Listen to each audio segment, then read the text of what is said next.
Assalamualaikum warahmatullahi wabarakatuh. Kami dari kelompok 5 akan mempresentasikan perencanaan kapasitas produksi. Di dalam anggota kelompok kami ada 5 orang, yaitu Eka Yuli Setiorini, Briliana Sukma Arimurti, Nanda Gustin Rahayu, Rizka Dwi Susanti, Lutfi Ayu Nurfadila. Dan saya akan menjelaskan pengertian kapasitas produksi.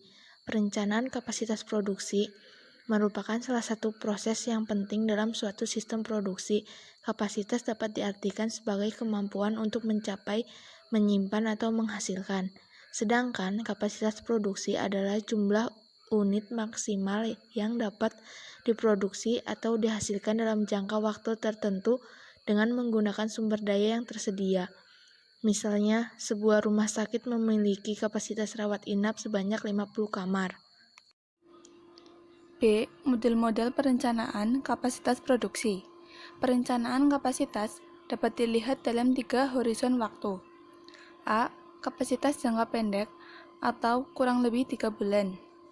Perencanaan kapasitas jangka pendek yaitu kurang dari 3 bulan.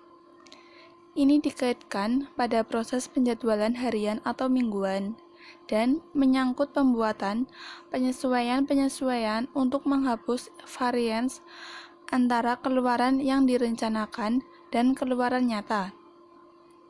Keputusan perencanaan mencakup alternatif-alternatif seperti kerja lembur, pemindahan personalia, penggantian routing produksi. B. Kapasitas jangka menengah 3-18 bulan. Perencanaan kapasitas jangka menengah atau intermediate range yaitu rencana-rencana bulanan atau kuartalan untuk 3-18 bulan atau yang akan datang. Dalam hal ini, kapasitas juga bervariasi karena alternatif-alternatif seperti penarikan tenaga kerja, pemutusan kerja, peralatan-peralatan bukan utama.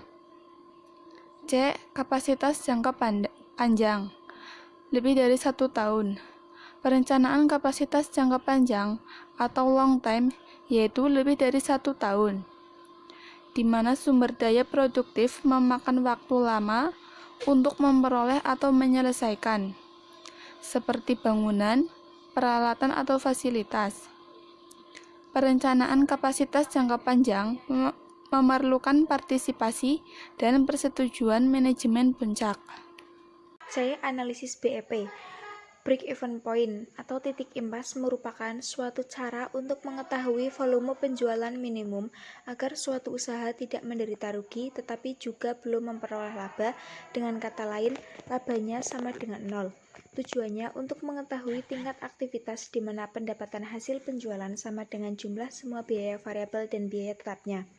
Manfaatnya, untuk alat perencanaan menghasilkan laba, untuk mengetahui hubungan volume penjualan yang diproduksi, harga jual, dan biaya yang dikeluarkan, sehingga laba rugi perusahaan akan diketahui. Untuk mengetahui jumlah penjualan minimum dalam unit produk maupun satuan uang, agar perusahaan tidak menderita rugi. Mengevaluasi laba dari perusahaan secara keseluruhan, dan sebagai bahan pertimbangan untuk menentukan harga jual. Berdasarkan jenis produk yang diproduksi, maka perhitungan analisis titik impas dibedakan menjadi 2 jenis. 1. Analisis BEP produk tunggal. Analisis ini khusus digunakan untuk perusahaan yang memiliki produk tunggal, di mana nantinya akan diketahui berapa volume penjualan perusahaan yang mencapai titik impasnya, sehingga apabila penjualan melebihi titik tersebut, maka perusahaan mulai mendapatkan uang atau keuntungan. 2. Analisis BEP multiproduk. Kebanyakan perusahaan membuat atau menjual lebih dari satu produk dengan menggunakan fasilitas yang sama, misalkan pasar swalayan dan industri bahan bangunan, sehingga analisis titik impas multiproduk lebih sering diterapkan. Kemudian, analisis investasi berbasis strategi. Manajer operasi merupakan pihak yang bertanggung jawab untuk return on investment. di mana manajer harus memilih dari beragam pilihan keuangan, juga alternatif kapasitas, dan proses yang tersedia. Analisisnya harus menunjukkan investasi modal, biaya variabel, dan arus uang. Begitu juga net present value.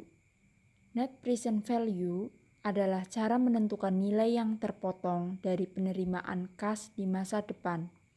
Menentukan present value dengan nilai dari penerimaan masa depan dengan nilai yang setara.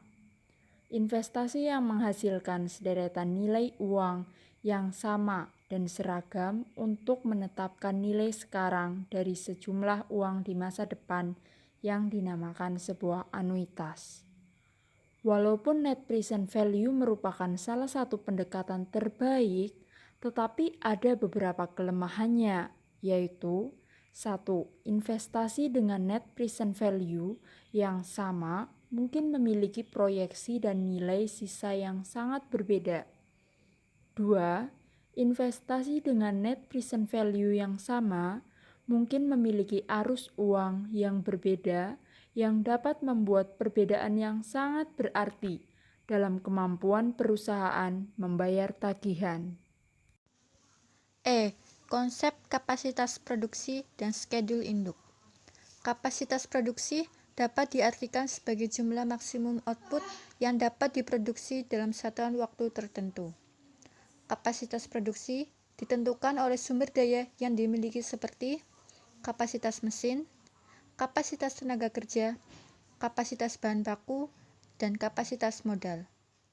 Kapasitas sangat erat kaitannya dengan skedul produksi yang tertera dalam jadwal produksi induk atau Master Production Schedule, sebagai cerminan apa dan berapa yang harus diproduksi dalam waktu tertentu. Master Production Schedule atau jadwal induk produksi adalah perencanaan produksi jangka pendek pada suatu perusahaan yang berisi tentang rencana menyeluruh serta perinciannya dalam menghasilkan produk akhir atau produk jadi. Dalam jadwal induk produksi juga memuat prioritas model produk yang akan diproduksi, jadwal pembelian bahan-bahan produksi, jadwal pelaksanaan proses produksi, dan jadwal kerja karyawan, serta jadwal operasional mesin. Jadwal untuk produksi ini juga bermanfaat dalam merencanakan kapasitas produksi dan kebutuhan material untuk aktivitas produksi. Itulah presentasi dari kelompok 5. Mohon maaf apabila ada perkataan yang kurang berkenan di hati kalian semuanya. Terima kasih. Wassalamualaikum warahmatullahi wabarakatuh.